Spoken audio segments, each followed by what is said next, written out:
is another 4v2 sort of situation we created in this match.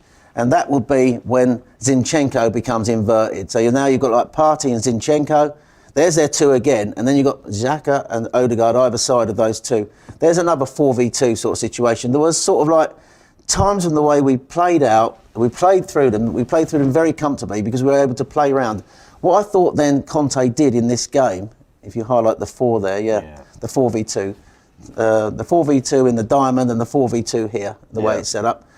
So what I thought he did, Conte, was he adjusted in the game. Song and Kulusevski, who were more out wide in the 4, now came inside to make it a bit more narrow because they were conscious of the fact that we were playing around them.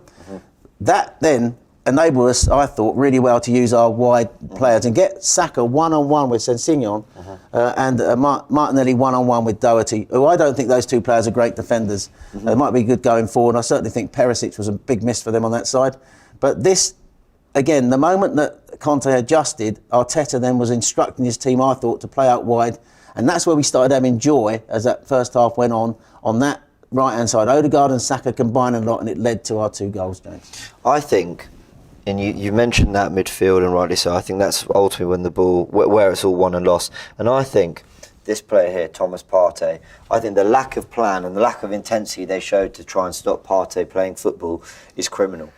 But that midfield setup from Conte to go with Sarr on his first Premier League start and Højbjerg versus Xhaka, Partey, Odegaard and Zinchenko when he tucks in to make it a 4v2, because Kane doesn't have the defensive capabilities to compete in midfield and take the ball off anyone. Kulusevski, Son, they're not involved, they're there for transition. So you are, in most scenarios, you're facing a 4v2. You're right. Because Zinchenko's tucking in, they're split into 3 centre-backs. They're evading the press. That is ridiculous. That's almost it's almost a sackable offence. You know, if a rookie manager did that and didn't change it for the whole half, I saw Arsenal. I watched Newcastle and I watched them man-mark Odegaard out of the game, make it difficult, make there be no gaps in between the lines, suffocate the midfield, pack it. That's how you deal with Arsenal right now. In this free-flowing, attacking, confident Arsenal, that's the way you have to deal with them. Unless you're going to go toe-to-toe technically. This team can't do that. So they leave all of that space. And we watched it. They were just able to just pass it in between the lines. They could pass it to Odegaard, no problem, turn, find Saka. Pass, it was so easy. And I couldn't believe how easy they had. Obviously, Lloris makes a mistake. That helps. You know, first 15 minutes, that's a terrible start. But just how easy it was for Arsenal to play through Tottenham was embarrassing. For a North London derby of that magnitude, you're trying to make a statement.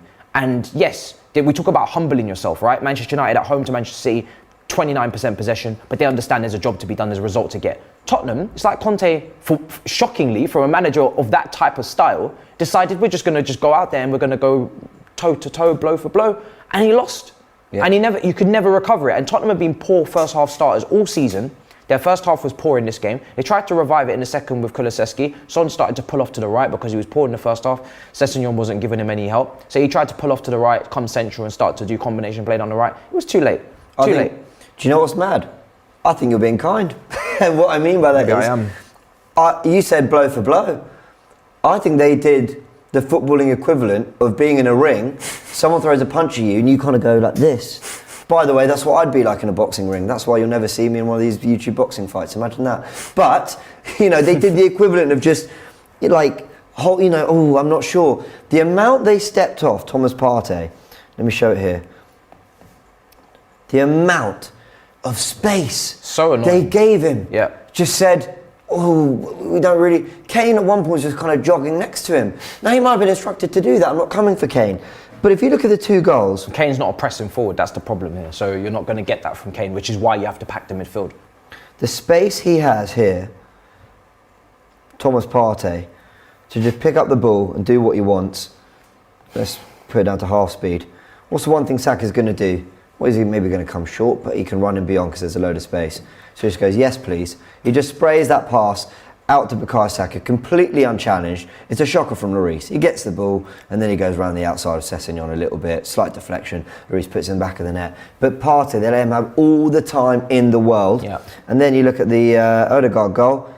very similar thing. Only this time this was ridiculous. They try press him a little bit more, but they're so late because the ball comes along here to Harry Kane, but Saliba wins his header, and you can see that back three of Arsenal. Here we go. You can see they've got into a nice shape. They're there ready to sort of defend and win their balls. And then Saliba wins his header, falls to Partey, touch, out of his feet, out to Saka, on we go, let's find Odegaard, and he fires into the back of the net. But again, they were too slow to Partey. By the time it kind of gets to him around here, Højbjerg's coming across Sarr, thinking, oh, I might need to help. Sessegnon thinking, maybe I get closer, too late. And this time they put Saka one-on-one with Longley, and he sensed the opportunity to get into Odegaard quite quickly. Martinelli and Nketiah making runs. I understand. It's infuriating watching it. Right, and I understand that Højbjerg and Sarr had an impossible job. I understand that tactically Conte had a shocker. Set them up to fail. Yes. However, I said at half time on AFTV on the watchline, I said, but Tottenham will be better second half. Because even if they just run more, they'll cause Arsenal more problems. And they did. But they just ran more. They can't defend in the first half of games. They can't press. They can't keep the ball. So what are Tottenham actually trying to accomplish under Antonio Conte in a game like this?